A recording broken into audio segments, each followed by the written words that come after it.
C'est le tricycle rempli de détritus en tout genre que Souleymane revient tous les matins de sa tournée de ramassage à travers la ville de Niamey. De la matière première destinée à être transformée en compost. Mais pour ces déchets collectés auprès des ménages, des dépotoirs sauvages ou encore de restaurants et hôpitaux alentours, l'étape du tri s'avère indispensable. Le tri, c'est une façon de caractériser les déchets. On amène ici sur la table, on étale, on essaie de trier, enlever tout ce qui va avec. On a un tableau de bord ici, si vous pouvez regarder ici, comme on a la matière organique, le plastique, les textiles, verre et céramique, le métaux, la matière inerte, matière fine et autres. Voilà, on peut commencer qu'on enlève à côté et après on prend la matière de base qui nous intéresse pour le compostage. Après triage, direction le laboratoire de co-compostage situé non loin du centre-ville de Niamey. Ici, des cuves bâchées et exposées au soleil contiennent chacune une variété de déchets destinés à se transformer en or noir. Un processus de fermentation compris entre 3 et 4 mois qui permettra d'obtenir jusqu'à 6 types de compost.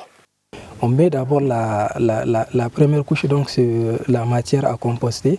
Donc ensuite on utilise jusqu'à 5 types d'activateurs.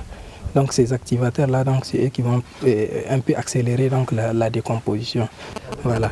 Donc on a à peu près 2000 kilos donc de matières qui sont compostées au niveau de chaque fosse. Une valorisation des déchets basée sur le système de l'agroécologie. C'est tout le sens du projet Agro lancé il y a 2 ans dans les régions de Niamey et Maradi.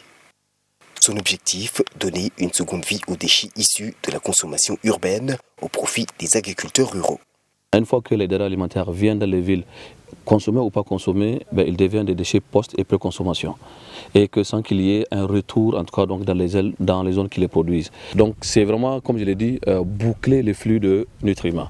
Donc c'est-à-dire que les déchets sont collectés, transformés à Niamey et à Maradi, et ils sont acheminés en termes donc de compost pour que nos producteurs puissent produire des denrées alimentaires saines tout en conservant et en restaurant donc la fertilité des sols.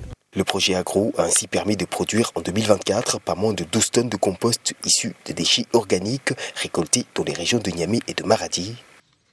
Une production qui devrait se voir doubler cette année et mise à la disposition des agriculteurs ruraux d'ici à la saison des pluies attendue dès le mois de juillet.